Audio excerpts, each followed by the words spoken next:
Imposible hablar de todos los temas de páncreas en 2 horas, o sea que yo he seleccionado lo que creo que puede llegar a ser útil para la residencia y para los futuros cirujanos generales. Hay temas completamente pasados por alto y no me profundizo en detalle en algunas cosas a propósito, porque el páncreas en general no lo opera todo cirujano general, o sea que en principio hay un pantallazo de cosas puntuales y después un poco qué es lo que yo creo que se debe hacer en algunas situaciones. Para nada apreté 2 veces. En principio, estamos hablando de algo que es mucho más frecuente de lo que creemos. En teoría, no solo hay 32.300 muertes en Estados Unidos en el 2006, sino que claramente va en aumento la incidencia. Se puede deber a 2 situaciones concretas o a ambas, que es una, estamos diagnosticando más, es decir, los estudios por imagen están siendo mucho más efectivos y concretamente es posiblemente que haya mayor incidencia, sobre todo en Argentina, Uruguay, es decir, estamos en un país de incidencia en aumento. Las razones se sospechan, pero no están confirmadas, supongo que por falta de investigación loco-regional. Y en principio estamos hablando de una patología que debe tener una de las mortalidades más altas que hay en patología maligna, junto con el cáncer de suprarrenales. Se pasa a veces por alto, pero la resección quirúrgica es lo único que le da vida al paciente. Esto es importante porque hay muchos cirujanos que se quedaron en la década del 60, del 70, derivan a la mayoría de estos pacientes y cuando uno está en centros de derivación, yo he estado en centros PAM importantes de derivación, resulta que vienen derivados y son resecables y uno tiene que hacer una resección de 7 órganos en un paciente ya derivado previamente. Lo que significa 2 cosas. 1, una enorme complejidad para el cirujano que tiene que hacer la duodenopancreatectomía en esas circunstancias. Y 2, el cirujano anterior básicamente le quitó la vida que podía llegar a tener el paciente hacia adelante. ¿De acuerdo? El segundo tema es de que ya de por sí, a pesar de que la imagen ha mejorado ostensiblemente, estamos resecando un 10, 15 y hasta un 25% dependiendo de qué tan buena sea nuestra TC en nuestro medio. Y la sobrevida cuando son resecados estos pacientes está entre los 18 y los 21 meses. También acá debe llamarles la atención de que si uno está derivando un paciente y 6 meses después lo está viendo en consultorio, muy posiblemente era resecable. O sea, no existe que vivan más de 3 a 4, 5, 6 meses y lo tengamos en consultorio en perfecto estado. O sea, hay algo que está mal. O está mal derivado o debió ser en su momento intervenido correctamente.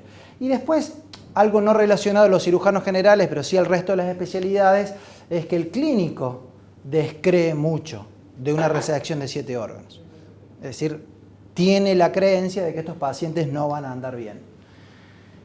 El segundo tema que no ha mejorado en nada es que, salvo que está relacionado al cigarrillo, salvo de que ahora sabemos que también está así relacionado directamente al sobrepeso y más concretamente a la obesidad, y que no hay factores dietéticos claros, aunque en la Argentina se sospecha que la carne asada juega un rol muy importante, porque da la casualidad que de toda Sudamérica el cáncer de páncreas tiene mayor incidencia en Uruguay, en Paraguay y en Argentina, los únicos 3 países que hacen carne asada de toda Sudamérica. Es decir, que concretamente debe haber algo relacionado a eso, pero no está demostrado. La diabetes de larga data, hay mucho diabético como para hacer el screening, lo vamos a ver después. Y después, cosas que han ido mejorando, los peluqueros ya casi no usan aminas, las pancreatitis es difícil la relación, pero hay gente que la ha marcado. Los antecedentes familiares son concretos, pero forman parte de un pequeño porcentaje de los cánceres de páncreas actuales. Los antecedentes familiares de cáncer de mama también juegan un rol muy importante y antecedentes familiares del síndrome de Peugeot.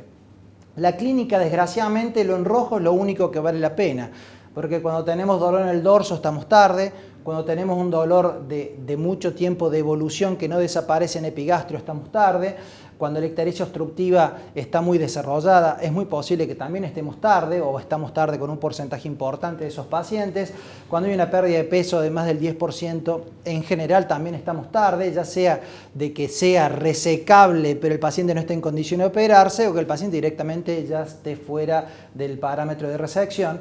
En definitiva, es la diabetes mellitus de reciente comienzo y lo vamos a ver próximamente también por qué, el único paciente que nos permite realmente tomar a tiempo y forma para hacer una resección y para que estos pacientes vivan. El síndrome paraneoplásico, el signo de Courvoisier y la hepatomegalia, bueno, todavía son peores síntomas signos que los anteriores.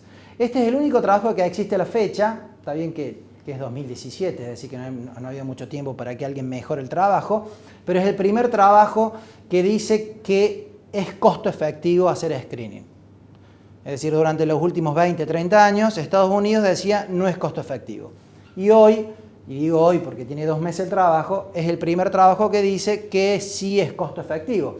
Ahora, si uno se fija en letra chica, difícilmente leer, pero ¿en quiénes son efectivos? En diabetes de reciente comienzo, pacientes mayores de 50 años, relacionados a pérdida de peso o relacionados al cigarrillo.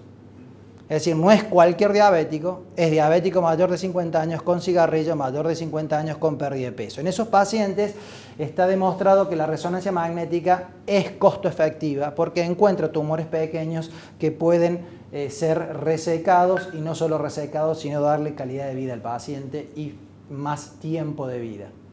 Bueno, en general me ocurre cuando viajo y doy charlas relacionadas al páncreas, acá hay como 7 charlas unidas de páncreas, de que hay como una idea general de que el páncreas hay que medio ser una persona distinta al resto para poderlo operar. No es mi opinión personal.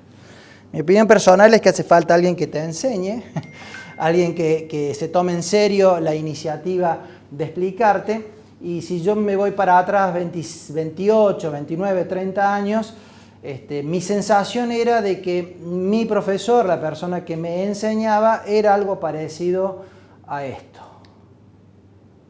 Es decir, uno va por Córdoba y no se imagina encontrarse un león, mucho menos de color negro. Es decir, una persona absolutamente superdotada, con características únicas, no reproducibles.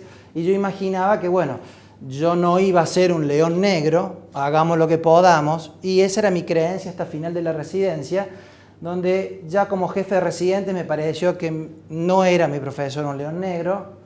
Al cabo de un tiempo no era parecido a nada, pero no dejaba de ser una persona como cualquier otra. Es decir, que descubrí cercano a la jefatura de residentes de que básicamente lo único que hacía original a la persona que me enseñaba páncreas era esfuerzo, sacrificio, estudio, viaje, formación y dedicarle particulares horas. Entonces, mi idea post-residencia, es decir, no es desde ayer ni desde hace una década, sino ya hace 25, 27 años, interpreto esta cuestión de la siguiente manera, y es que estas son las sierras de Córdoba, no hay que requerir un particular curso, ni es muy difícil escalar 7, 8, 10 metros de Sierra de Córdoba. De todas maneras, hay gente que hace cursos, pero sí te tiene que gustar. Es decir, todos vivimos en la Sierra de Córdoba, no sé si alguien la ha escalado. Así que el primer motivo es que te debería gustar la cirugía general. Luego, que nos gusta la cirugía general, nadie nos obliga a subir el monte de Everest. Y sin lugar a dudas que no es lo mismo la formación, el sacrificio, la dedicación que tiene el grupo que sube 10 metros de Sierra Cordobesa que el grupo que sube el techo del mundo. No es lo mismo. Las personas sí son las mismas, las habilidades posiblemente manuales sean las mismas o no necesariamente diferentes, pero sí el compromiso y la dedicación es una decisión que tiene que tomar el cirujano. ¿De acuerdo? Y lo ideal sería esto. Yo no me consideraba que tenía 9 años cuando me empecé a escalar, pero sin lugar a dudas que si uno entra en contacto con el páncreas desde el primer momento que uno se sienta a almorzar en su casa y resulta que el páncreas te gusta también y después tenés esa persona que te enseña sobre ese órgano, bueno, uno junta Everest y comenzar muy temprano es una situación bastante cercana al ideal, sin que eso no signifique que a la niña también le cuesta llegar arriba, ¿no? O sea, tiene que esforzarse igual, formarse igual y viajar igual y comprometerse igual. En definitiva, ¿cuándo operar páncreas? Y yo no se los puedo contar, pero les digo cómo me lo enseñaron a mí y cómo creo yo que es. Esto es un balance básicamente entre la decisión que cada uno de nosotros va a tomar de cuánto se quiere comprometer en esta especialidad. Es decir, si uno quiere hacer hernias o quiere hacer páncreas. Difícilmente hagamos las dos cosas. Es decir, podemos hacer cosas al medio, podemos hacer vesículas, podemos hacer colon, podemos hacer estómago, pero es una decisión personal y cuando ustedes vayan creciendo y vayan terminando la residencia, se van a dar cuenta que esa decisión incluye qué tanto me voy a sacrificar por la especialidad. Es decir, si yo me dedico a páncreas, si me gusta el páncreas, yo sé que la residencia no termina en 5º año, después de la jefatura, tampoco termina 2 años después del fellow, y posiblemente termine 3, 4, 5 años después, post-fellow, después de haber dado muchas vueltas por el mundo y después de haberse autocertificado que uno parece tener lo que hace falta para operar la cirugía mayor. Entonces, lo primero es saberse a sí mismo como un posible cirujano de páncreas. El segundo tema es que uno puede haber formado, viajado por todas partes y después resulta que la institución no tiene la tecnología, la institución no le interesa la cirugía mayor, la institución no tiene ningún interés en que se desarrolle este tipo de cirugía, lo considera una pérdida de tiempo, lo considera para pocos pacientes, o que la institución exista y no nos dejen entrar en la institución. Eso se da también en Córdoba sobre todo, pero en definitiva uno puede haber desarrollado las habilidades, las destrezas y creer que puede llegar a ser un buen cirujano de páncreas y no necesariamente te está acompañando el medio para ser un buen cirujano de páncreas. O sea que el segundo tema sería que eso estuviera equilibrado. Y lo tercer tema, y no lo menos importante, y a mi forma, hasta la fecha actual me parece lo más difícil, es saber qué pacientes deben operarse. Es decir, las indicaciones, ya las vamos a ver, son de conocimiento general, pero hay tantas cosas que influencian la decisión de sacar 7 órganos a un paciente que por ahí equivocarse a quienes sí y a quienes no hacen que la formación personal técnica se caiga y que lo institucional pase a un segundo puesto. Es decir, si el criterio de selección es equivocado, la balanza de lo anterior se cae. En definitiva, si uno va a ser cirujano de páncreas porque se cree el cowboy más malo del oeste, digamos, es la razón equivocada. Es decir, no es distinto al que tiene una sola pistola, al que tiene media pistola, al que tiene pistola sin balas. La idea no es llevar, digamos, la valentía al lugar equivocado. Es formación, es sacrificio, es trabajo, no es un ser sobrenatural, un león negro que llega a ser el páncreas. Después ha habido mucho mito al respecto de que si mandamos nuestros páncreas todos al mismo lugar, esos van a andar mejor que si los mandamos a la clínica de Córdoba. Y en realidad, por suerte, en los últimos 2 años han salido muchos trabajos que no dicen eso, que lo que dicen es, básicamente no les voy a traducir todo eso, pero básicamente lo que importa es el cirujano. Si el cirujano se formó, no importa dónde trabaje, ese cirujano va a tener mejores resultados que un cirujano que no está tan bien formado. Y básicamente, en resumen, para que se entienda perfectamente, un cirujano es de alto volumen haciendo 11 duodopancreatectomías al año. Un cirujano, la relación, lo más importante, la relación en el resultado del paciente es el cirujano. Lo segundo es el hospital. Lo tercero es el volumen y lo cuarto es la relación del volumen con el cirujano. Es decir, que en concreto, si uno lee lo azul con lo naranja, el cirujano más importante que la institución, el cirujano de alto volumen en un hospital de baja complejidad es mejor que un cirujano de bajo volumen en un hospital de alta complejidad y mejor que un cirujano de bajo volumen en un hospital de baja complejidad. En definitiva, es el cirujano, es la formación, el compromiso del cirujano lo que hace al resultado de una cirugía mayor y no necesariamente que la institución esté en perfectas condiciones para realizarlo. Nos replanteemos, si buscamos la institución perfecta para realizarlo, no hay que ser muy autocrítico para saber que quedan pocos lugares en Córdoba para hacerlo, ¿cierto? Entonces, y sin embargo se hace duodopancreatectomías y sobreviven. Es decir, que el cirujano es posiblemente el elemento concretamente ideal para desarrollar en todo esto. Después, hay como una idea de que, bueno, si no decidí ser cirujano de hígado, de páncreas, de esófago, en 2º o 3er año de la residencia, ya después no lo voy a poder ser. Y los norteamericanos han demostrado con este trabajo de que no importa en qué momento de la formación estemos, existe lo que es el training mental, la capacidad de cambiarle la idea a cualquier persona, varón o mujer, para estar en mejor posicionamiento para enfrentar cirugía mayor y desarrollar toda la tecnología y todas las habilidades y todas las destrezas que hacen falta para hacer cirugía mayor y, en definitiva, un staff es tan motivable para hacer páncreas como un residente de cuarto año o un jefe de residentes. En definitiva, si hasta hoy creyeron que lo más difícil era hacer, no sé, una vía biliar, si están dispuestos a trabajar 4, 5, 6 años más en formación, el páncreas puede ser para cualquiera. ¿De acuerdo? El tema es cuánto nos dediquemos para. ¿Por qué comenzamos con la TC? Y porque la TC hay un antes y un después. Es decir, la TC nosotros entramos hace 25 años a ver si era resecable. Y hoy entramos sabiendo que es resecable o muy posiblemente resecable. Si uno ve a la izquierda, un Wirsum muy dilatado en un tumor de papila, donde el tumor no se ve, claramente es resecable y claramente es un tumor que tenemos que operar, porque por ahí me llama la atención. Tiene un Wirsum de 1,2 centímetros, pero no se ve el tumor. ¿Qué hacemos? Operarlo. No hay otra causa, no hay otra razón. A la derecha, un tumor muy grande en contacto con la vena mesentérica superior, borderline, pero también resecable. Es decir, hoy sabemos antes de operar si el paciente puede ser resecado o no puede ser resecado. Y en definitiva, tampoco hay que estar en un centro con una tomografía de ayer nacida para poder indicar la cirugía. Una tomografía de los últimos 10, 12, 13 años, estas tomografías tienen esa fecha, básicamente nos da y nos dice qué es lo que debemos hacer. ¿Qué debemos saber como cirujanos generales? Los criterios verdaderos de irresecabilidad. Digamos, si tenemos metastasia a distancia, estamos todos de acuerdo que no debemos operar a ese paciente. Si tenemos invasión o rodeo del tronco celíaco de la arteria mesentérica superior, estamos todos de acuerdo de que ese paciente no debe operarse. La oclusión de la vena mesentérica superior o la aporte, dice oclusión, no contacto. Oclusión, ese paciente no debe operarse.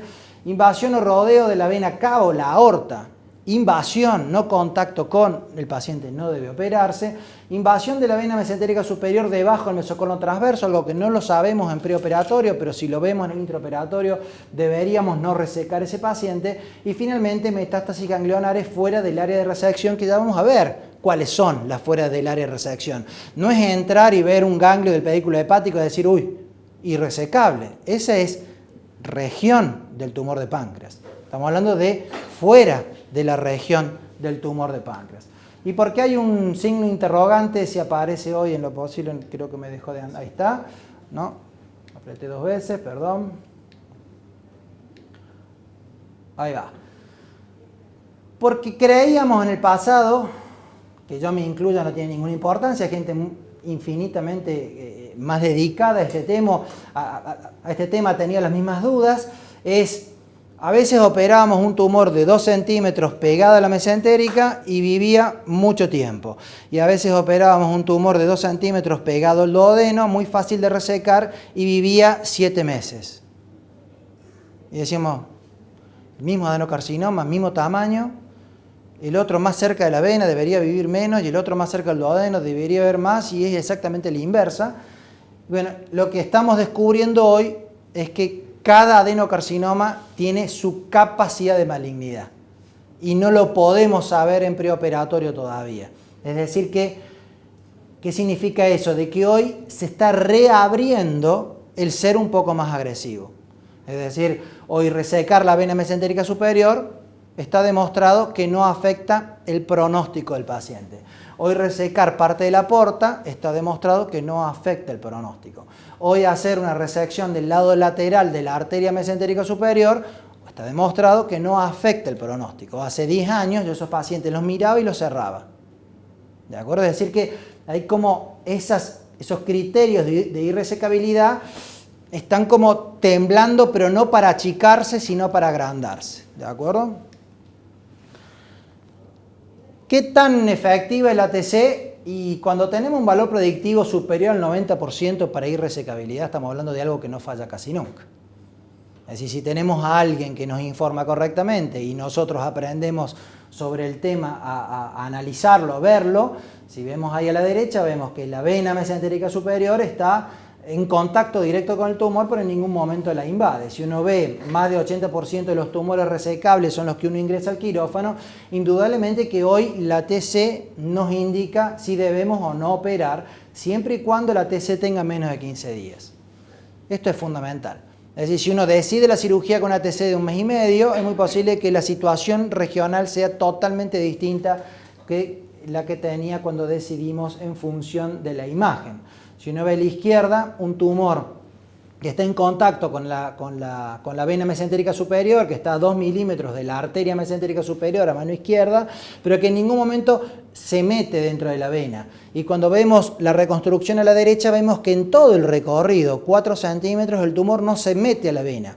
Este paciente fue operado en vivo, en Santa Fe, madre de médico, resecado laparoscópicamente.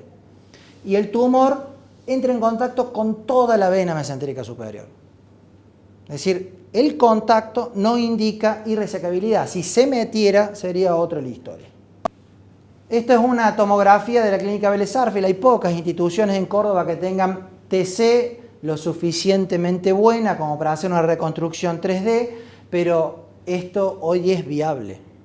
Es decir, hoy en casi todo el mundo, en toda la parte occidental, sobre todo en la parte asiática ni hablar, hoy tenemos estas imágenes, podemos tener casi certeza de que la arteria está o no está comprometida, certeza si la vena está o no está comprometida, y hoy en Córdoba podemos hacer reconstrucción 3D, ¿de acuerdo? Es decir que deberíamos poder saber si sí o si no. Tema controvertido si los hay. ¿Debemos drenar en forma preoperatoria los cánceres de páncreas, sí o no, sobre todo de cabeza? Y las indicaciones históricas son las que se leen. Si uno se fija en la bibliografía 2002, no vale la pena buscar algo más nuevo, porque durante más de una década se mantuvieron las indicaciones.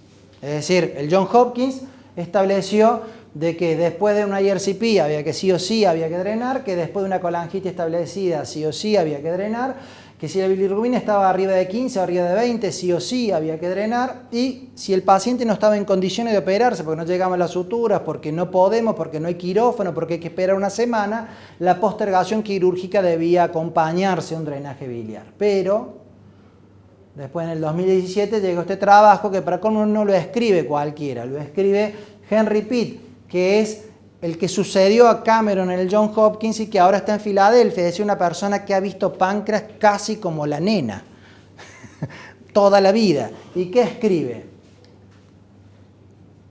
Y que solamente hay que drenar a aquellos pacientes que tienen sintomatología concreta de hiperbilirrubinemia con disfunción orgánica, es decir, nos pongamos en posición, pacientes que posiblemente no debiéramos resecar, por más que sean resecables, no debiéramos resecar porque el paciente tiene disfunción multiorgánica, que tienen prurito intratable, discutible, habría que ver si solamente el prurito es lo único que tienen colangitis, un paciente séptico, sacarle luego 7 órganos, tiene una mortalidad altísima, o aquellos pacientes que tienen un status performance muy malo.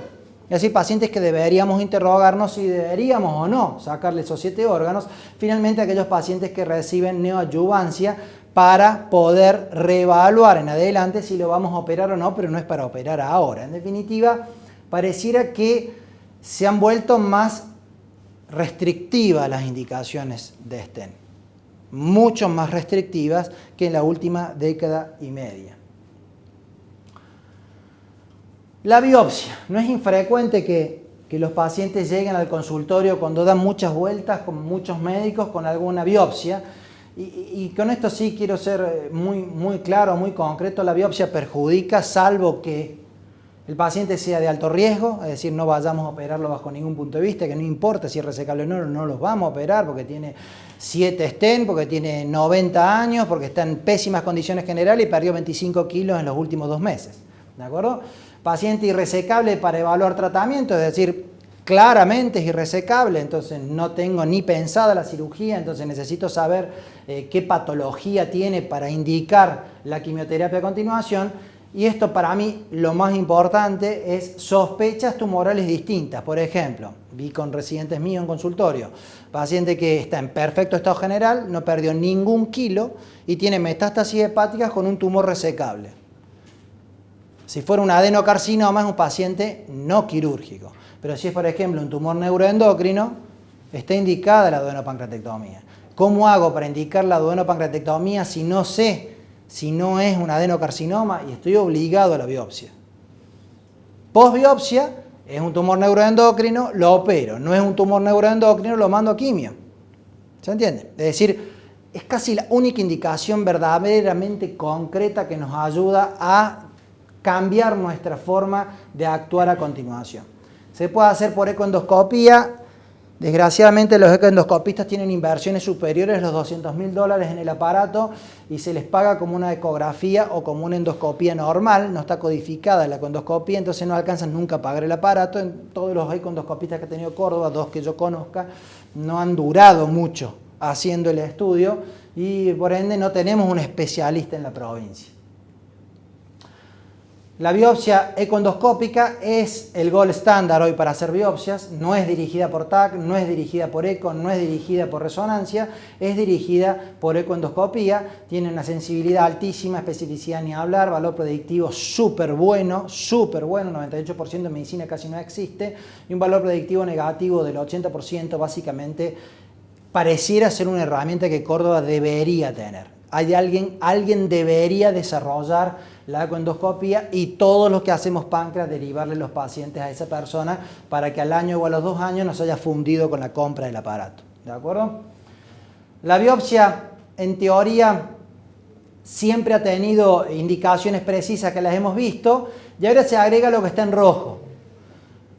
Por ejemplo, yo que soy antibiopsia, desde hace 3 años estoy investigando con un grupo en Francia, en Marsella, saber qué tumores de 1 centímetro van a sobrevivir 6 meses y qué tumores de 1 centímetro van a sobrevivir 5 años. Y como no lo sé en preoperatorio, porque los dos miden 1 centímetro, porque los dos son adenocarcinoma y porque no importa la ubicación de la cabeza del páncreas para saber si va a vivir más o menos, lo que estamos haciendo es biopsiar por ecoendoscopía ese tumor, analizamos su respuesta a drogas de quimioterapia y los que tienen buena respuesta a droga de quimioterapia los operamos. Y los que tienen mala respuesta a droga de quimioterapia hasta hoy da la sensación de que pareciera que es lo mismo que derivarlos. ¿De acuerdo? El tema es derivar a todos, es encofrar a todos. ¿De acuerdo? Esto es una manera de ver quiénes sí y quiénes no y creo que falta... A mí me gusta mucho esta vía de investigación, pero creo que estamos lejos de llevarlo a la práctica concreta. Tema complejo, la amplitud de la resección sobre el eje mesentérico portal. Uno ve la vena en contacto con el tumor y resecable. No es así. Muchísimas veces es absolutamente resecable. De hecho, 79 veces de cada 100. Si está en contacto directo con la vena, 79 veces de cada 100 es resecable el paciente. ¿Sí? Variación en relación a la ubicación del tumor en la cabeza del páncreas es importante. Mientras más cerca esté el tumor de la vena, más compleja es la cirugía. No es un factor pronóstico adverso, no importa que esté en contacto 4 centímetros como vimos con esa madre de médico. Y el pronóstico es absolutamente similar, resequemos o no la vena mesentérica superior o saquemos o no una parte de la vena mesentérica superior. En definitiva, si ustedes tienen pacientes como este, donde por ejemplo durante 1 centímetro se lo ve ahí al tumor en contacto en el uncinatus con la vena mesentérica superior y ustedes ven en el acto quirúrgico, esto fue hecho acá en el hospital hace unos 6 años cuando yo llevaba mi cámara para hacer fotos, lo que pasa es que va a rollo. No tengo cámara ahora digital, sacamos con el teléfono, ustedes ven que con una pinza vascular se sacó aproximadamente 1,8 centímetros de pared de la vena mesentérica superior y la resección es R0. ¿De acuerdo? Ese paciente tiene el mismo pronóstico que un paciente que el tumor está lejos de la vena mesentérica superior. ¿Teoría? En definitiva, sabemos hace mucho tiempo lo que dice Beger, de que la primera ruta de diseminación es la linfática, y si es la linfática, lo que es la lámina grasa retroportal y retromesentérico superior, deberíamos sacarlo siempre. Sin embargo, si ustedes han entrado en alguna duodenopancreatectomía, habitualmente es la zona más compleja de resecar. Es decir, tenemos la vena molestando permanentemente, estamos enrollando y tirando y tenemos unas ganas de cortar eso e irnos cuanto antes. Todo lo demás está cortado. Entonces, eso es el final. Entonces, mientras más cerca de la vena cortemos, menos sacamos los ganglios que hay que sacar. Es decir, que el final del esfuerzo, y por eso requiere entrenamiento, observación, trabajo, viajes, ver operar a gente que opera bien, para no hacer una cirugía tan compleja y dejar lo más importante. O sea, dejar el centímetro cuadrado que le va a significar que el paciente viva menos. Entonces, Michael Sarr, que era el ex jefe de la Clínica Mayo, y Michael Farnell, que es un cirujano de páncreas exclusivo de la Clínica Mayo, analizó la situación y se puso a comparar la linfadenectomía habitual, que va hasta la arteria mesentérica superior, ya lo vamos a ver en un dibujito después, de una linfadenectomía más extensa, para ver si haciendo las cosas hasta la arteria mesentérica superior vivían menos que haciendo linfadenectomías más lejos de lo regional. Y lo que demostraron ellos es que no. Es decir, cuando vamos más lejos no vale la pena. Lo que sí vale la pena es ir hasta la arteria mesentérica superior y no quedarse más cortos. ¿De acuerdo? ¿Qué es más cortos?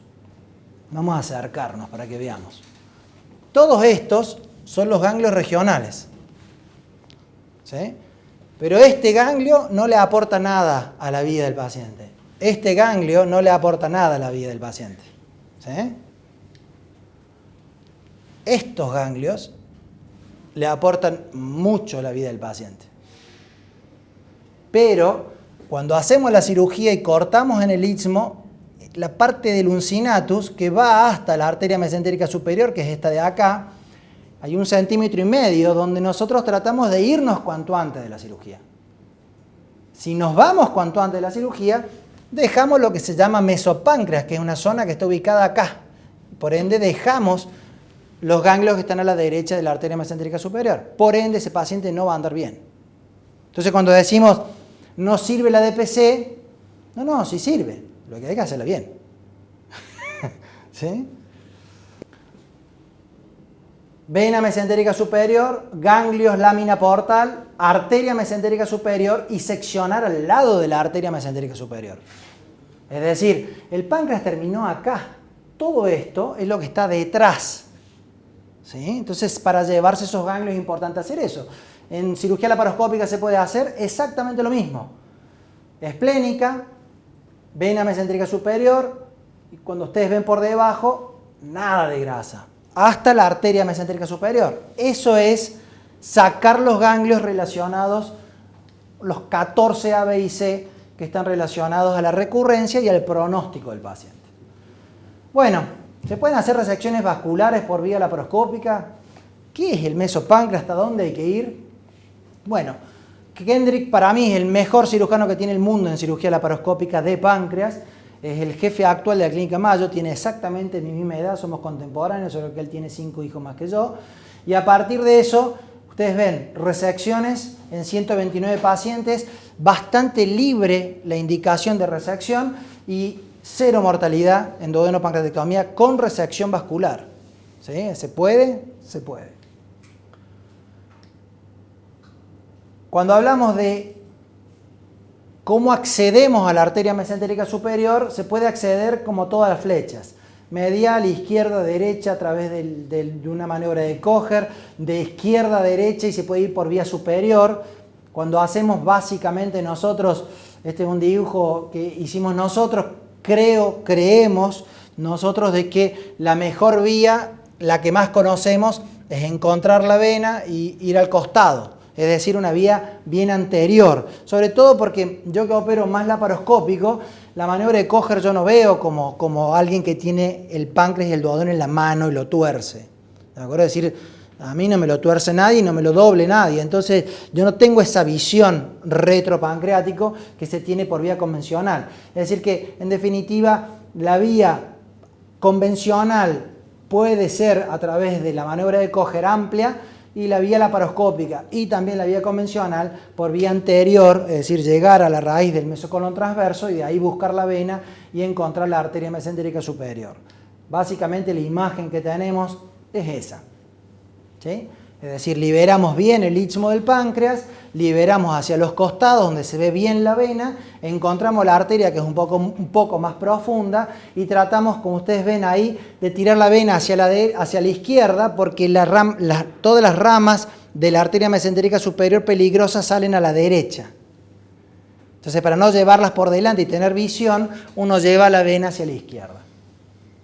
En definitiva, ustedes dirán, ¿dejamos drenaje, no dejamos drenaje? Creo que en el clínicas todos los cirujanos que alguna vez han hecho páncreas dejan drenaje, pero el mundo ha ido y venido con esto. ¿Cuándo hay que dejar drenaje? Ahora sabemos que siempre. Esto es un trabajo que tiene 2 años, 1 año y medio.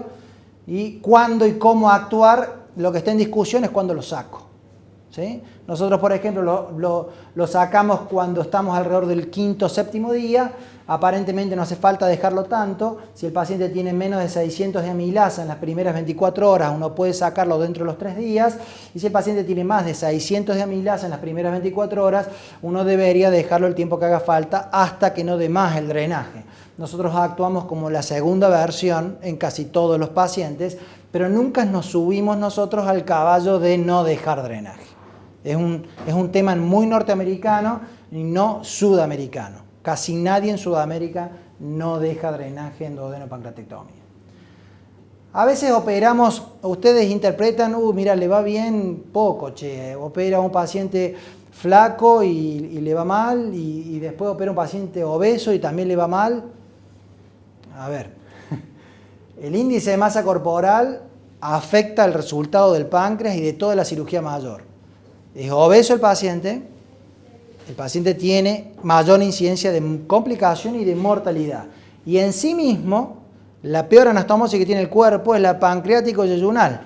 En paciente obeso, los puntos no toman, están en grasa.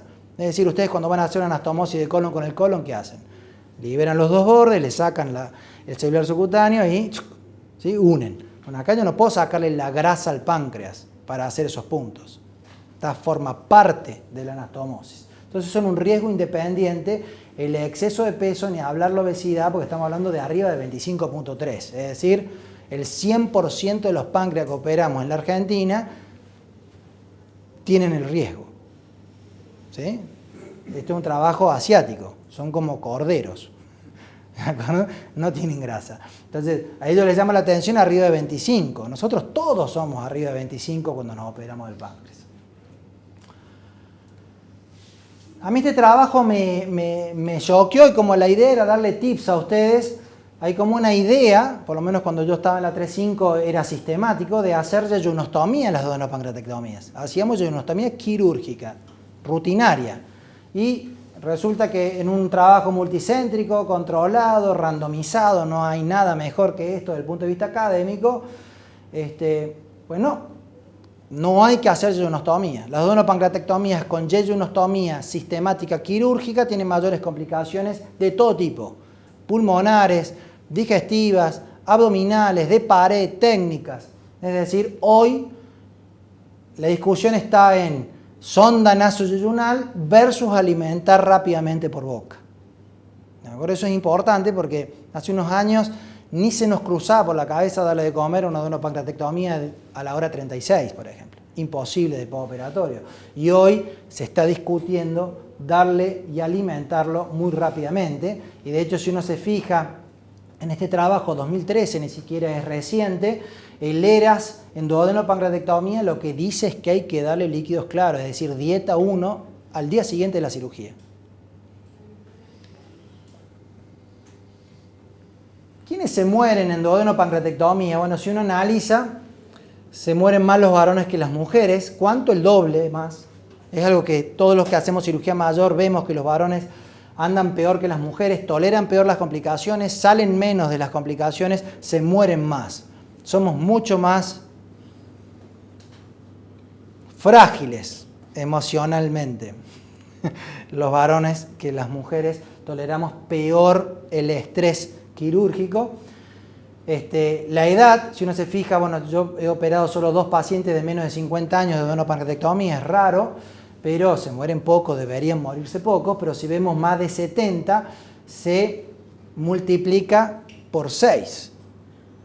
¿Sí? A tal punto de que la mortalidad aceptable en duodenopancreatectomía, que es hasta el 3%, sigue la población que habitualmente deberíamos operar, entre 50 y 70 años. Pero arriba de los 70 años los pacientes se mueren más. Si a eso le agregamos índice de masa corporal, Argentina, ¿sí? Es decir, estamos operando pacientes que tienen una morbimortalidad superior a la asiática. ¿Quién hizo la primera duodenopancreatectomía laparoscópica? Michel Gagne, un canadiense que estaba en Estados Unidos gran parte de su carrera, ahora volvió a Canadá y en su momento, en 1994, ustedes es difícil que se puedan imaginar, no había armónico, no había ligature, no había pinzas de bipolar que uno pudiera usar para vasitos pequeños. Era realmente complejo hacer cirugía laparoscópica de avanzada porque uno dependía de clips groseros, es decir, las mismas clipadoras que usan para la vesícula, con los mismos clips eran los que se usaban para hacer duodenopancreatectomía. Por supuesto que Michel tuvo una mortalidad altísima, entonces dejó de hacerla durante mucho tiempo. Y la excusa, yo tuve la suerte de estar con él en 1998, le pregunté por qué no hacía más páncreas de cabeza y la respuesta fue porque tecnológicamente no estamos al punto. Hoy ha vuelto a hacer cáncer de cabeza y tiene otros resultados. No porque haya envejecido, sino porque la tecnología se le ha acercado. Una persona que casi ha inventado todo lo que existe en cirugía laparoscópica avanzada, ¿no? Michel Gagné con Mariano Palermo, que es un porteño, que estuvo rotando con él también, hicieron este trabajo que es un review y básicamente no los amargo mucho con la lectura de cada cosa, pero en definitiva lo que quiere decir el trabajo es que asegura que la mortalidad y las complicaciones son absolutamente comparables a la cirugía convencional. Cuando uno hace o analiza Palanivelu, posiblemente el primero o el segundo mejor cirujano de páncreas que tiene el mundo en este momento, laparoscópico, uno va a ver que lo que él analiza concretamente es que con mortalidad del 1.3, si recuerdan los números anteriores, es una muy buena mortalidad para duodenopancreatectomía de cualquier tipo, laparoscópico o convencional. El problema de la vía laparoscópica son, sin lugar a dudas,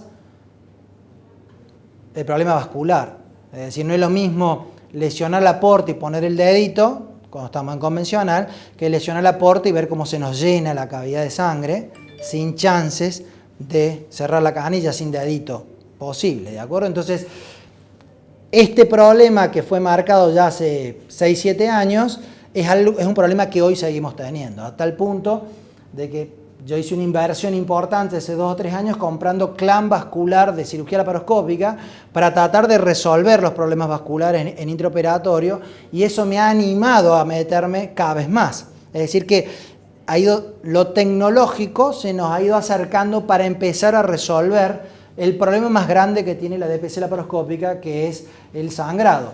Hoy en día estamos más cerca, sigue siendo un problema. Si operamos en 2 horas una DPC o operamos en 7 horas una DPC. Y está el chiste de los cirujanos mayores de, bueno, 7 horas es mejor que 5. Sí, 7 horas es mucho peor que 2. ¿De acuerdo? El tema es 7 horas si perjudica al paciente o no perjudica al paciente. Lo mismo es sangrado sí, sangrado no. Sí, le tuve que pasar 3 bolsas de sangre. No, ¿cómo que le tuve que pasar? ¿Quién opera? ¿El robot del lado? ¿Quién lo hace sangrar al paciente? ¿El ayudante? ¿Sí? Entonces, si el paciente necesita 3 bolsas de sangre, ¿quién lo hace pasar? Entonces, a partir de eso, para quien tiene dudas al respecto, la sangre es un índice de calidad del cirujano. Si yo le paso 3 bolsas de sangre, soy peor cirujano que él que le pasa una bolsa de sangre a sus páncreas. Si él le pasa ninguna bolsa de sangre y yo le paso una bolsa de sangre, él es muy bueno y yo soy bueno. ¿Sí? O sea, no es, qué casualidad, le pasamos 3 bolsas de sangre. Cuando uno analiza 10.000 procedimientos, no sé si a ustedes les queda claro el inglés en verde. El sangrado es un problema para el paciente por infecciones. Es un problema para el paciente por enfermedad pulmonar postoperatoria.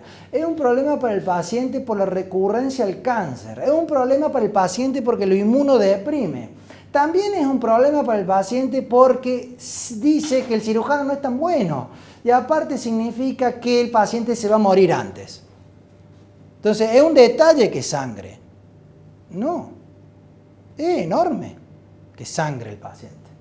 Si ustedes siguen leyendo, está advocated, es decir, está propuesto fuertemente robustamente, dice ahí, como un indicador de cualidad, de calidad. ¿De acuerdo? Es decir, que es importante, es muy importante. Si ustedes leen entre la bibliografía en verde, en combinación con la duración del procedimiento en sí mismo. Es decir, si yo no hago sangrar al paciente, pero duro 1 hora más, ¿sí?, es menos grave que si duro 1 hora más y le meto 3 bolsas de sangre. ¿De acuerdo? Bien. Cuando hablamos de buenos trabajos, uno debe leer algo parecido a esto. Cuando hablamos de comparativo, uno tiene que leer Match Case Control Analysis. ¿Qué significa? Barbudito con lentes versus barbudito con lentes, nacido el mismo año, con la misma patología, en el mismo lugar, del mismo tamaño, de las mismas características, ambos no gorreados. Porque si alguno es gorreado ya no es lo mismo. ¿Se entiende? Entonces, eso es Match Control. ¿De acuerdo? Cuando hacemos un match control entre cirugía laparoscópica y cirugía convencional, acá ya no hay verso de selecciono pacientes fáciles para laparoscópica y selecciono pacientes difíciles para convencional. Son exactamente los mismos pacientes, uno se fija en la edad lo mismo, el índice de masa corporal son cabritos de los dos lados, si uno se fija en el riesgo escoraza 1, yo nunca operé una duodopancreatectomía riesgo 1 en toda mi carrera, pero bueno, los asiáticos sí. Y entonces a partir de eso ustedes se fijan, tiempo quirúrgico un poco más largo por vía laparoscópica, todo lo demás mejor laparoscópico. Todo lo mejor. Sangra menos, los mismos tumores y lo que es más importante que nada, viven más. ¿Ustedes saben la historia de la cirugía del recto y del colon? Ustedes saben que acá en Córdoba, no importa quién, se largó a hacer cirugía laparoscópica de recto y colon y lo maltrataron en la Asociación de Córdoba. ¿Por qué? Porque había tenido algunas recurrencias en los puertos. ¿Sí? No se sabía eso. Tiempo después se empezó a saber que no había que tocar los tumores porque daban recurrencia en los puertos. Y tiempo después, cuando en Córdoba no estábamos haciendo cirugía laparoscópica del colon, salió de que Lassi, un catalán, salió a decir que el colon laparoscópico vivía más que el colon convencional. Y se nos agarró la locura a todos de volver a hacer colon laparoscópico en Córdoba. De vuelta empezamos todos a hacer. Con el páncreas pasa exactamente lo mismo. Si ustedes se fijan, laparoscópico en azul, verde convencional, viven más los que se operan laparoscópico. Ustedes dirán, bueno, pero son coreanos o son chinos. Primero, que operan más que nadie en el mundo. Tienen una casuística insuperable. Pero vamos a Estados Unidos, Clínica Mayo, en teoría el lugar más serio que hay para creerles estadística. ¿Qué es lo que dijeron? No importa las cifras, mucho. Michael Kendrick, laparoscópico. Michael Farnell, cirujano abierto. Comparación entre ambos, tiempos quirúrgicos así semejantes, no es un match control, es comparar los pacientes operados por cada uno de ellos, pero ustedes ven que los nódulos resecados parecidos, el porcentaje de tumores T1, T2 y T3 muy parecido, es decir, realmente muy parecida a la serie. Los Clavien más parecidos a los argentinos, 3, 3B. Conclusiones, la vía laparoscópica es mejor en todo. Esto es importante porque hay que ser muy honesto científicamente y ser un hombre de mucho bien hacia la medicina para dejarse comparar con 60 y pico de años con alguien de 40 y pico de años, juntando mis casos con los tuyos, y que vos me vengas a decir que sos mejor que yo. ¿De acuerdo? Eso ocurrió en la institución. Es decir, dos cirujanos de la misma institución compararon sus números y es mejor la vía laparoscópica. Y qué maravilla, viven más también. En la Clínica Mayo, la vía laparoscópica, vive más también. ¿A usted no le llama la atención eso? ¿Por qué será? ¿No? Lo que dice Michael Kendrick es que él cree que la parte oncológica postoperatoria, el gemcitabine, se lo da en los 15 días posteriores a la cirugía. Porque el paciente no siente dolor, está recuperado, camina, se siente bien. Mientras que la cirugía convencional le lleva casi 2 meses recuperarse y sentirse en condiciones de hacerse la oncología. Por ende, ese tiempo ¿sí?, que se pierde en la cirugía convencional, es lo que ellos consideran que es la diferencia por la que un paciente vive más que el otro. Y había que buscar a alguien que dijera, bueno, alguien serio que haga convencional y diga, bueno, estudiemos todos los páncreas de Estados Unidos. Ustedes saben que hay una computadora que rige toda la estadística norteamericana. Ese cirujano fue Richard Prince, es una persona de Chicago, y lo que hizo básicamente es estudiar, no importa Michael Kendrick, que es el mejor cirujano laparoscópico de páncreas, lo que estudia Richard Prince es todos los cirujanos laparoscópicos versus todos los cirujanos convencionales. ¿Es mejor o es peor? Es igual. Es decir, no tomemos el mejor de un lado y el mejor del otro. Tomemos a todos los cirujanos nacionales y la cirugía laparoscópica es tan segura, tan eficaz y tan buena para el cáncer de páncreas de cualquiera de las dos maneras operadas. Bueno, ¿cómo se hace la cirugía laparoscópica del páncreas? Se hace una media luna, se pone un trócar debajo del ombligo y dos trócares hacia los costados formando una media luna bastante simétrica.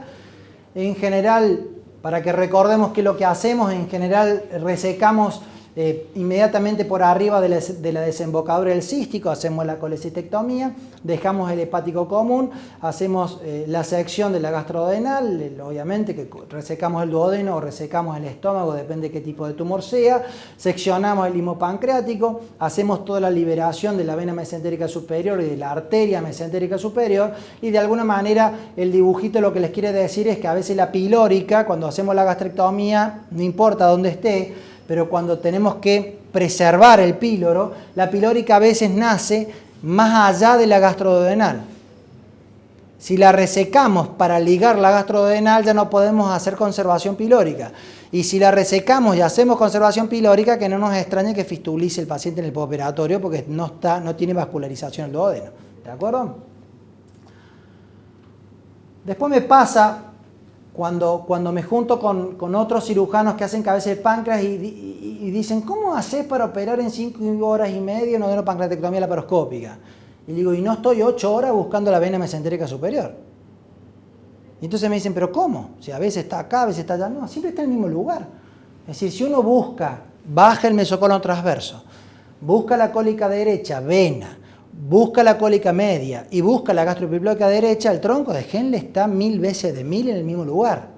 Y no importa qué tan obesa sea, porque esta paciente es muy obesa, van a estar las tres venas convergiendo y se ven en la cara cefálica del mesocolon transverso 1000 veces de 1000.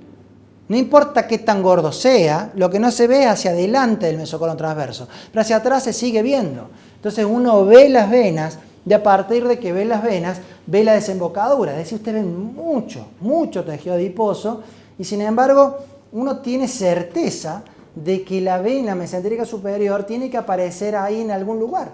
Entonces, ¿por qué? Porque veo que el tronco de Henle va ahí.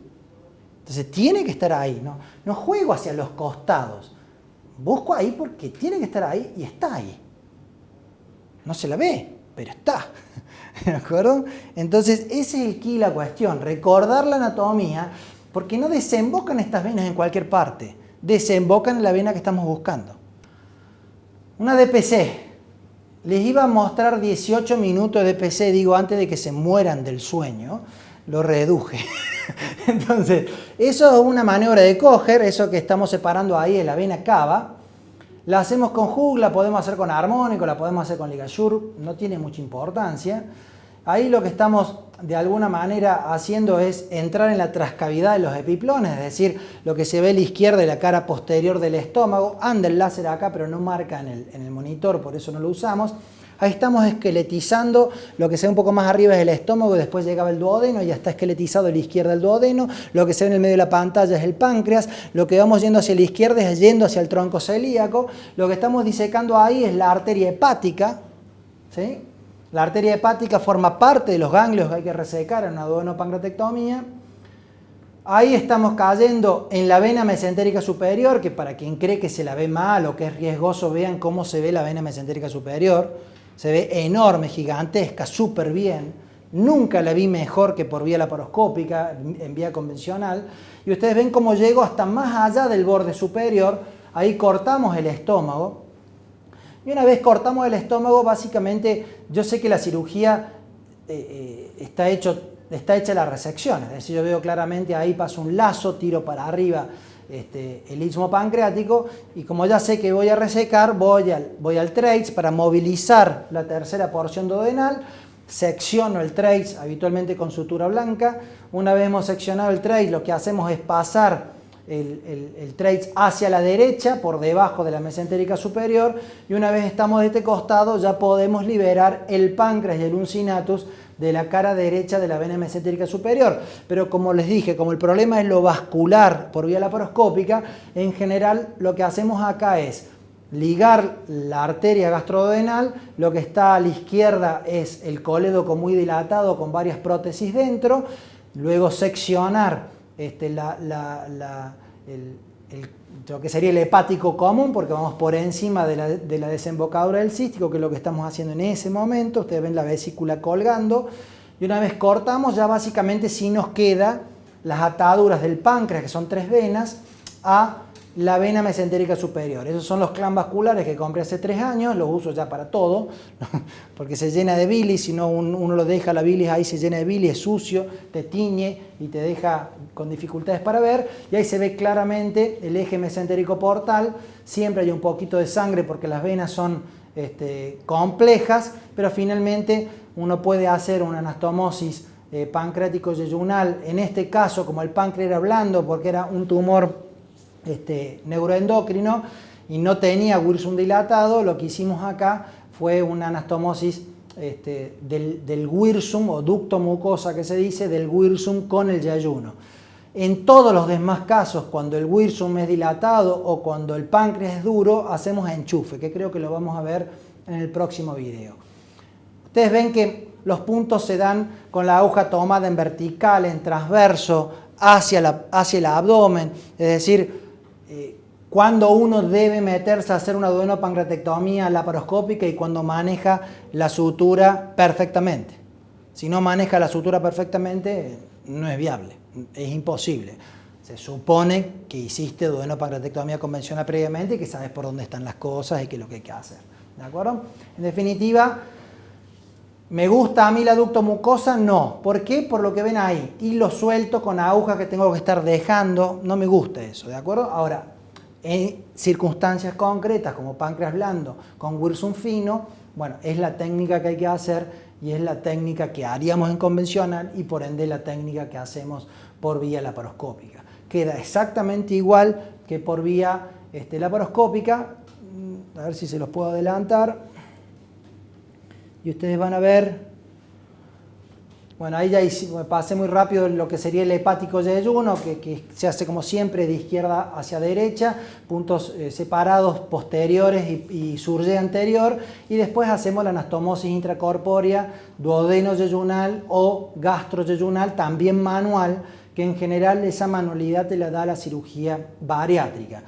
En mi experiencia, yo personalmente no conozco un cirujano en todo el mundo que no haya hecho bariátrica, aunque sea para llegar a hacer el páncreas laparoscópico. Es decir, tenés el páncreas entre ceja y ceja, pero no encontrás cómo desarrollar las destrezas. El único prototipo que hay es la obesidad mórbida hoy en día. Bueno, ahí está el modelo de enchufe. Ya el páncreas lo ponemos de costado, decidimos cuánto lo abrimos en función de qué tan grande es el páncreas, y ustedes ven un páncreas distinto, tiene otro color, es más grueso, es más firme, la pinza justo está tapando el orificio del wirsum, que es un gran wirsum. Entonces lo que hacemos acá es un enchufe. ¿Por qué? Porque el segundo plano tenemos un páncreas que sostiene el punto, que no va a desgarrar. ¿De acuerdo? Entonces es importante que el enchufe lo hagamos cuando el páncreas va a soportar ese segundo plano. Entonces, este es un paciente hecho acá en el hospital, así se ve por la mala calidad de nuestra torre. Es decir, que en definitiva se puede hacer en cualquier ámbito y no hace falta mucha ayuda. Si ustedes ven, no hay muchas manos trabajando. Está la mano izquierda, mano derecha mía, está la cámara y después un solo ayudante que me lleva el surge, que es el colo en este caso en particular. ¿De acuerdo? Avancemos. Así terminamos hoy. Bueno, Podremos discutir de que si ducto, mucosa o enchufe, qué es lo que debemos hacer. Resolvamos la guerra de los últimos 20 años. Está totalmente demostrado con 3 trabajos. Los voy a pasar a los 3 porque no tiene sentido leer lo mismo en los 3. Los 3 son prospectivos, randomizados y comparativos. Me pasé demasiado. Y lo que tenemos que saber es que de alguna manera hacemos enchufe con páncreas duro y con Wirsung dilatado y hacemos ducto mucosa con páncreas blando y Wirsung fino. ¿Por qué? La mayoría de los pacientes lo hacemos enchufe porque la fístula del enchufe tiene menos impacto sobre el paciente que la fístula de la ducto mucosa. Simple como eso. No es que sea mejor, no es que fistulice menos. Fistulizan los dos igual, pero la fístula de uno es más llevable que la fístula del otro. Los 3 trabajos dicen lo mismo y por eso, y son todos nuevos, así que no tiene sentido. Nuestra serie, ¿por qué no está publicada? Porque tenemos 2 fallecidos en menos de 50 pacientes y es un número inaceptable. ¿Sí? Entonces, como yo tengo publicado más pacientes que estos con 0% de mortalidad convencional, no falta, viste, el competidor que dice, bueno, ¿y entonces por qué haces laparoscópica? Te va mejor convencional. Y la respuesta es simple. Hice muchos convencionales antes de hacer mi propia serie que publiqué. Y acá comencé de 0 yo con la laparoscópica. ¿Sí? Entonces, si yo cortara el 9º paciente que falleció y un paciente del extranjero que ni siquiera estuvo en el postoperatorio, y bueno, capaz que sí, los números no son tan distintos. Lo que sí les puedo decir haciendo autocrítica es que el postoperatorio de EPC laparoscópica no tiene nada que ver con el de convencional. Y ese nada que ver hay que aprenderlo. Es decir, estos son pacientes que parece que lo hubiéramos operado de la vesícula. Entonces, cuando está taquicárdico, creemos que le falta agua, no que está sangrando. No le duele, no sienten nada en postoperatorio. Entonces, estos pacientes hay que acostumbrarse a estar más encima de ellos, a interpretar de una manera más agresiva la sintomatología. Ups. Bueno, lo que dice lo anterior es que el perioperatorio de pacientes mayores de 70 años, lo mínimo que se cruza el paciente fallece. ¿Qué es lo complejo del páncreas en cabeza? A mi forma de ver, no importa que operemos convencional o que operemos laparoscópico o que operemos de las 2 maneras, estandarizar la técnica. Sacar 7 órganos, uno puede ir, no puede ir viendo por dónde ir. Uno tiene que saber exactamente qué es lo que hace, cuándo lo hace, en qué momento lo hace. Y hacerlo de una manera que uno ya sabe que funciona. Es importante mandatariamente desarrollar las destrezas quirúrgicas, es obvio en convencional, pero también en laparoscópico. Por vía laparoscópica, la mortalidad, la incidencia de complicaciones y los resultados oncológicos son al menos comparables que por vía convencional, es decir, que hoy casi no hay nada que se pueda decir en contra de la vía de abordaje, no importa el tumor que sea. Indispensable una TC con protocolo triple fase, idealmente de páncreas concreto que tenga menos de 15 días de evolución para indicar correctamente la cirugía. La resonancia magnética la pedimos de manera rutinaria. La Whipple laparoscópica, sin lugar a dudas que al inicio triplica los tiempos del cirujano. Antes del recreo hacemos un poco de técnica de cuerpo y después dejamos por recreo la parte endocrina. Cuando ustedes agarran un libro, esta clasificación es nuestra, no está copiada de ninguna parte, está en el libro El páncreas nuestro, pero de alguna manera, si ustedes lo ven, hay muchas técnicas. ¿Sí? Y cuando uno concretamente ve de cuerpo y cola, sigue habiendo muchas técnicas. O sea, que si conservo el vaso, que si no lo conservo, que si conservo la vena esplénica, que si no conservo la vena esplénica, muchas técnicas. Entonces, ¿qué técnicas son las que se deben hacer y cuándo? Si hay muchas, pueden pasar 2 cosas. Ninguna es buena, a veces pasa, o todas son buenas y tienen sus indicaciones, lo segundo es lo que creo que ocurre. Entonces, el primer mito que habría que despejar es, ¿cuántos de ustedes han visto sepsis fulminante alguna vez? Entonces, alguno de ustedes podría decir, bueno, yo llevo 5 años de médico, no existe, ¿cierto? Porque no lo he visto nunca. Trabajo en un servicio de cirugía, sacamos el vaso, no hemos visto nunca sepsis fulminante. Y los trabajos mayormente, 1991, uno de los últimos, son en niños. Son en niños. Entonces ustedes dicen, bueno, yo atiendo a adultos, se mueren en niños, ¿por qué voy a conservar el vaso? Bueno, en adultos, 2016, para que no crean que que es muy viejo, se mueren también. ¿Y quiénes se mueren cuando le sacamos el vaso de sepsis fulminante? Y las personas añosas, aquellas personas que tienen más de 10 años de operado, aquellas personas que tienen cáncer, aquellas personas que tienen inmunodepresión por alguna razón. Básicamente, un paciente habitual de más de 70 años. ¿Sí? Habitualmente tienen cáncer, habitualmente tienen problemas de salud. ¿Se mueren? Se mueren. ¿Existe? Existe. Entonces el vaso hay que dejarlo si no está indicado sacarlo concretamente. Que nos lleva al segundo punto. ¿La esplenopancreatectomía la hacemos porque es más fácil o la hacemos porque es mejor? La reunión de Barr dice, no, es lo mismo. Es lo mismo.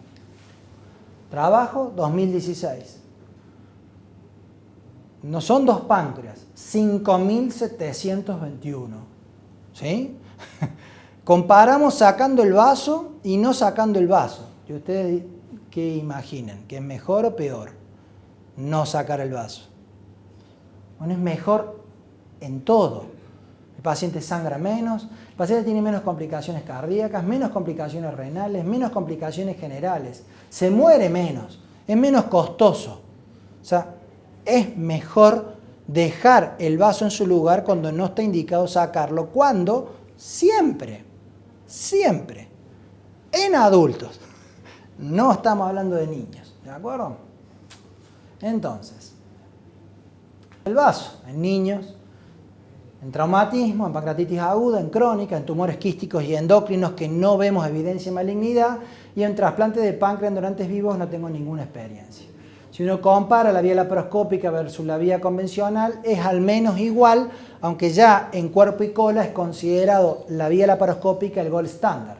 Si ustedes comparan las estadísticas de fístulas por el mismo cirujano, las estadísticas de estadía, la estadística de lo que quieran, la cirugía laparoscópica es al menos igual, pero casi siempre mejor. ¿Cómo lo operamos? Hacemos los trócares como en un reflujo. Ponemos un trócar de 5 susifoideo, ponemos un trócar de 10 en el ombligo, los otros 3 trócares hacemos esa semiluna, y en definitiva trabajamos muy parecido como trabajamos en el hiato. Hace falta la econdoscopía, y bueno, en el hospital de clínicas no está la econdoscopía. Yo la última vez que tuve una econdoscopía laparoscópica la tuve en el cardiológico. La verdad que en Córdoba debe haber un ecolaparoscopio en toda la ciudad, y uno no tiene acceso más que de favor, pidiéndolo, ¿de acuerdo? Ahora, ¿cómo lo resolvemos a veces acá mismo en la clínica y pidiendo a los ecografistas que vengan al quirófano? ¿Sí? No es lo mismo, pero resolvemos. ¿Para qué sirve? Para ver la relación de los tumores con el conducto de Wirsum, de los tumores en relación a los ganglios, y si los ganglios están o no están. ¿Es importante? Sí. ¿Debería estar siempre? No. Pero cuando hace falta y no la tenemos, nos obliga a convertir. ¿De acuerdo? A ver si avanzamos. Yo ya estoy cansado. Si tienen agua me va a venir bien. Bueno, ¿les interesa ver videos? Pancreatectomía distal sin esplenectomía. ¿Qué es lo que hacemos? Trabajamos habitualmente mano derecha y mano izquierda. No van a ver a nadie metiéndose en la cirugía, es decir, que requiere muy poca ayudantía.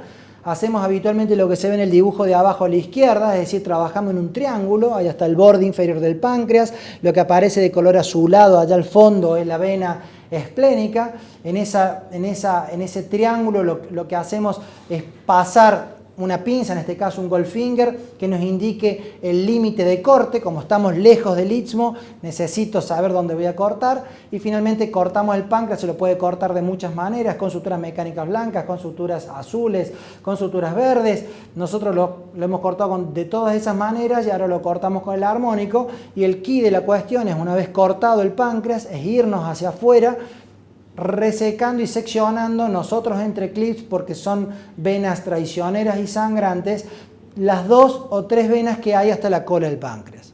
¿Sí? Ese es el key de la cuestión de esta cirugía. Si ustedes ven técnicamente, si el paciente no te sangra en el intraoperatorio, es una cirugía que el paciente tiene que andar bien.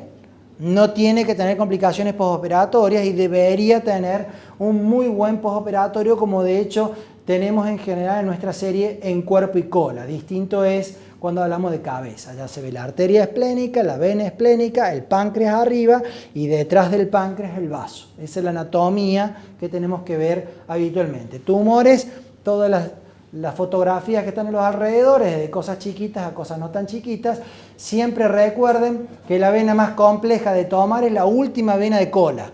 La última vena de cola, ¿por qué? Porque la cola del páncreas abraza la vena esplénica. La suelta a medida que se acerca a la unión con la vena mesentérica superior y la abraza a medida que se acerca al vaso.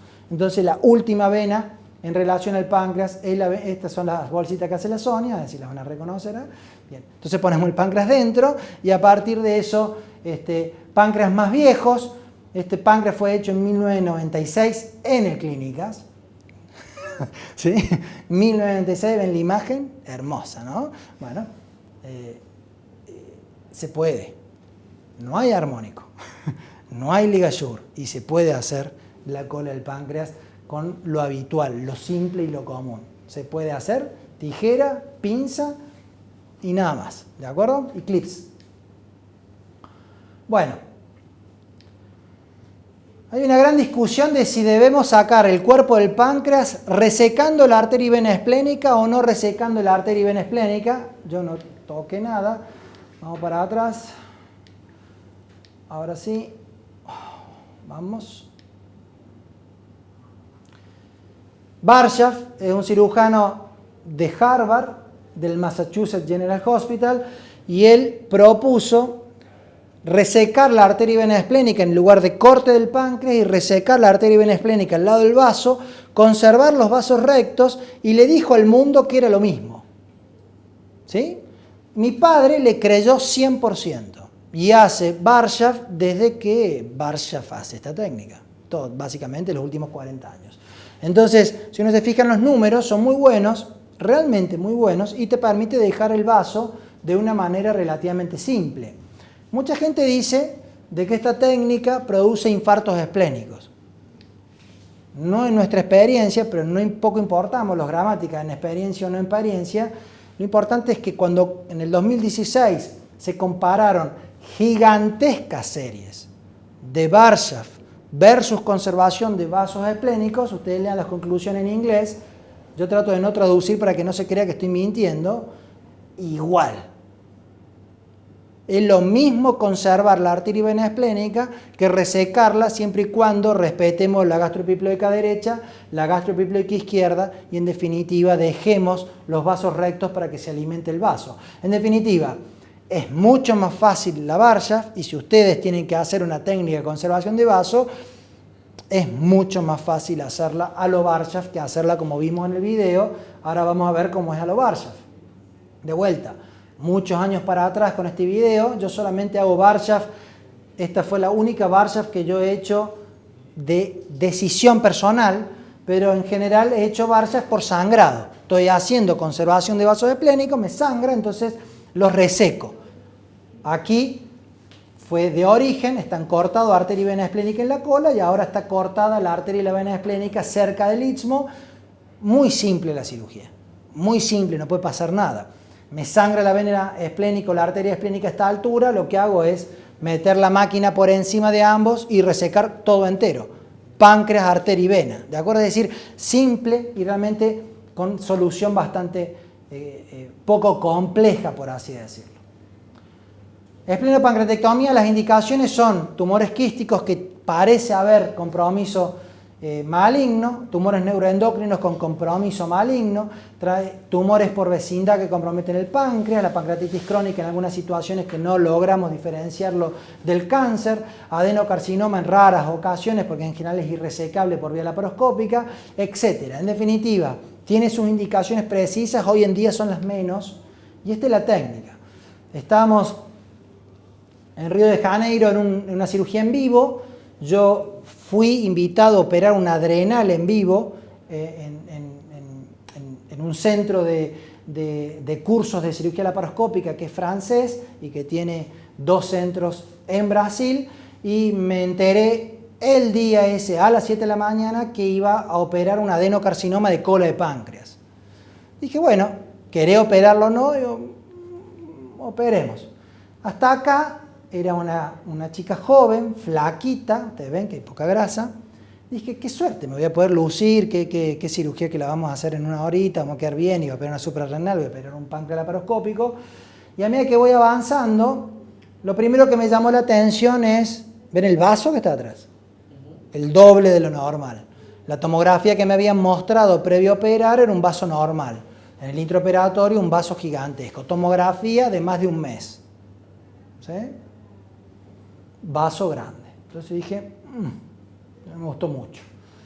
A medida que voy avanzando, yo respeto siempre la arcada gastroepiploica, pero acá, cuando veo el vaso grande, digo, no importa qué tumor sea, muy posiblemente sea maligno, vamos a hacer una esplenopancreatectomía, porque de inicio había pensado en conservar el vaso. Entonces ahí estoy tomando el primer vaso recto, se ve muy bien el ingreso del pedículo esplénico y la salida de la gastroepiploica derecha, que se la ve, no es una imaginación. Hay que respetarla cuando uno quiere conservar el vaso. Entonces ahí, para uno tener acceso al cuerpo y la cola completo, uno lo que hace es liberar los vasos rectos hasta el pilar izquierdo. Una vez llegue a eso, ustedes ven que casi no necesita uno ayuda, está todo el páncreas a la vista, ¿sí? No necesita ningún tipo de separación. Y lo que uno empieza a hacer, básicamente, el tumor estaba bien en la cola, sigue estando bien en la cola, es esto que está aquí. Y bueno, lo que fuimos a empezar a hacer es una esplenopancreatectomía. Como siempre, primero fijamos el estómago, el diafragma, para que no esté molestando el estómago mientras operamos. Este centro de cirugía laparoscópica solamente tiene cosas Stors y solamente tiene autosuture. Así que básicamente todo lo que estaba usando no lo había visto nunca en mi vida. El armónico de Covidien no sabía que existía, ni sabía cómo era puntualmente, no tiene cable de relación hacia la máquina, pero anda muy bien, no tuve problemas mientras lo usé. Pero a medida que vamos viendo, vamos un poquito adelantando para que lo achiqué mucho, pero quiero que vamos más adelante.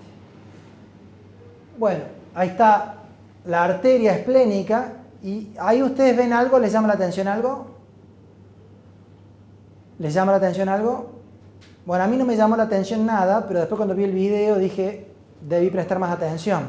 Está dividida la arteria esplénica en pleno cuerpo pancreático. La arteria esplénica en pleno cuerpo pancreático. Lo que si uno suma 2 más 2, si está dividida la arteria esplénica en un lugar que no corresponde, lo lógico es que la vena esplénica también venga dividida. Como yo no vi eso que se vio ahí, no me di cuenta que estaba dividida, también interpreté que, bueno, que era una arteria única, la estoy tratando como una arteria única, está vena y arteria esplénica una al lado de la otra, estoy separando una de la otra, y me llamó la atención que la vena esplénica, como yo he visto muchas ya, la vena era como finita. Pero como no vi la bifurcación arterial, no interpreté esa vena esplénica finita. Entonces dije, bueno, esto terminó, esto está facilísimo. Vamos a tratar la arteria, vamos a tratar la vena y nos vamos. Entonces puse los clips pertinentes de uno y otro lado. Ustedes ven que es un troncazo. Si sangra, sangra y sangra en forma. Lo mismo pasa con la vena. Puse esto. Da mucha seguridad ese tipo de clips, aunque son carísimos. Nunca jamás he tenido en el hospital de clínica de esos clips. Después puse uno de cada lado, empecé a cortar la arteria esplénica. Siempre cortamos primero la arteria para que se desirrigue el vaso y salga más fácil por la herida, y después atacamos la vena esplénica. Y una vez terminamos acá, ustedes ven que voy a atacar la vena, vamos a avanzar porque la vena la atacamos como cualquier vena. Yo acá sentía que me quedaba 15 minutos de cirugía. Y cuando ataco la vena veo que la vena por debajo está.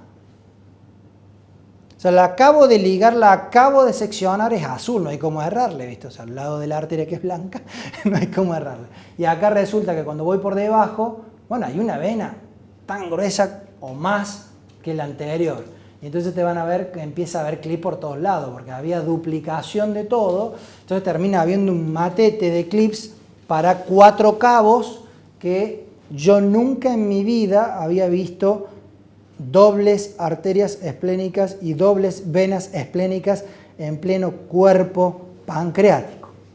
Ustedes ven empieza a haber muchos clips distales y proximales. Más allá de eso, una vez tratado los 4 cabos, se corta el páncreas con armónico y después, a diferencia de los tumores benignos, bueno, siempre hago esto, que es clipar el wirsum y hacerle un punto en X. Y después, a diferencia de un tumor benigno o de un tumor quístico, el adenocarcinoma está pegado a la pared posterior y fue un poco más complejo liberar la cara posterior del cuerpo y la cola pancreática de lo que suele ser con la esplenopancreatectomía habitual, pero una vez terminado de liberar la cara posterior, lo más difícil fue, a ciencia cierta, de poner el vaso en una bolsa. Cuando el vaso es muy grande, ponerlo en una bolsa no es tan simple. No sé si lo dejé editado para el final o no. Bueno, ahí estamos terminando el vaso, que realmente era muy grande. Y bueno, esa pieza hay que ponerla en una bolsa y realmente me dieron una bolsa de estas, como si estuviéramos en Francia, una bolsa linda, ¿viste? Con el metal en el borde, fácil de usar, y aún así estuvimos como 10 minutos peleando para poner la bolsa en su lugar. En definitiva, se puede hacer adenocarcinoma y hay que estar alerta a las malformaciones arteriovenosas en todos los pacientes, y acá se vio que estaba dividida y yo no lo percibí durante la cirugía. Me hubiera evitado una gran sorpresa. Bueno, se pueden sacar piezas grandes, todas esas piezas son por vía laparoscópica. Andan bien, no hay mortalidad a diferencia de la adenopancreatectomía, y andan bien por vía convencional y andan bien por vía laparoscópica. ¿No? ¿Hacia dónde vamos en lo pancreático como para terminar y tomar unos mates? Si ustedes no han visto nunca la arteria mesentérica superior, yo tampoco la había visto nunca. Hay cadáveres, no se mueren, no sangran, ¿sí? Lo que hicimos fue ir al cadáver, está acá a 50 metros, buscar la arteria mesentérica superior y ver qué tanto más hay que disecar en una adenopancreatectomía para poderla ver. Eso lo hicimos hace unos 6-7 años y estas fotos son de esos cadáveres y se puede, y se la ve, y existe, y la arteria mesentérica superior puede ser abordada por una maniobra de Kocher, en este caso en un cadáver. En ese caso por vía inframesocolónica, como les mostré en la fotito anterior del dibujo. En esta situación de izquierda a derecha, en el cadáver, indudablemente que esta es la vía más fácil, pero claro, no sangra nada. No sangra nada. Después acá vemos este fue una persona que fue asesinada, le intentaron entrar a la casa y robaron, y entonces nos convocan con cadáver fresco. Vamos a la morgue cuando la familia no pide el cadáver y buscamos, ahí se ve muy bien, como muy parecido como se ve en el vivo. Una gran maniobra de Kocher. La vena cava y del lado de dentro, acá está la vena renal, está la arteria mesentérica superior. Es decir, es muy parecido al vivo y acá sí sangra. Esta persona está muerta, pero viene sangre cuando uno se lleva por delante las arterias y las venas. Aquel es otro cadáver por vía inframesocolónica. Básicamente, porque es importante la arteria mesentérica superior, es por el famoso mesopáncreas y los ganglios que recurren en ese lugar del tumor. Y en lo técnico, básicamente, es tratar de llegar al 100% de conocimiento de qué paciente es quirúrgico y cuál no. Y ustedes preguntarán, ¿y por qué tanto lío con la arteria mesentérica superior? Muy simple.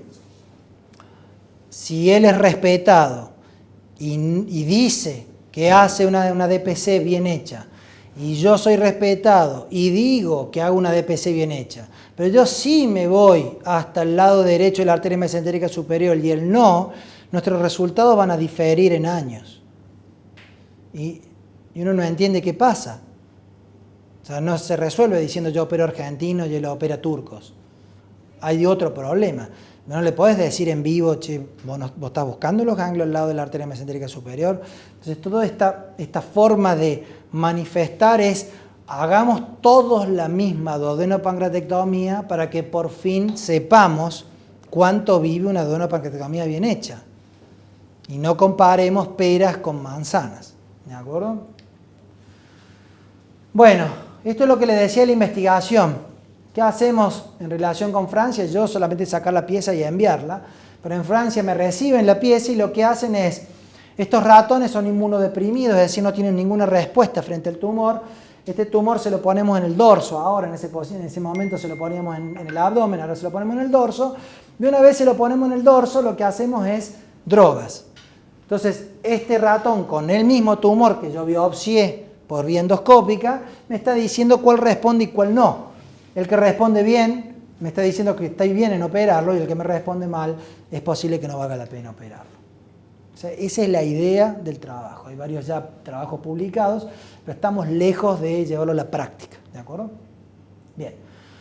Conclusiones, de vuelta, el ataque imprescindible con menos de 15 días, la resonancia lo pedimos de manera rutinaria, sobre todo en tumores quísticos para hacer las diferencias entre sí. Sin lugar a dudas que la cirugía laparoscópica de cuerpo y cola es reproducible, estandarizable, se pueden hacer todas las técnicas que existen, no importa el tumor, se puede hacer. Y la complejidad y el compromiso institucional son importantísimos para que ustedes puedan desarrollar las destrezas. Si ustedes no tienen endotrainer, si ustedes cuando tienen el endotrainer no tienen quien les diga si hacen bien o hacen mal, si me piden el portaagujas pero no alcanzan a manejar la mano izquierda, ¿sí? ¿Cierto? Al revés. Si yo veo que manejan la mano izquierda y me piden el portaagujas, me interesa enseñarte a hacer puntos, me interesa enseñarte a anudar. Pero el trabajo lo tienen que empezar a hacer ustedes siempre y cuando el endotrainer exista. ¿De acuerdo? Bueno, hacemos un recredito.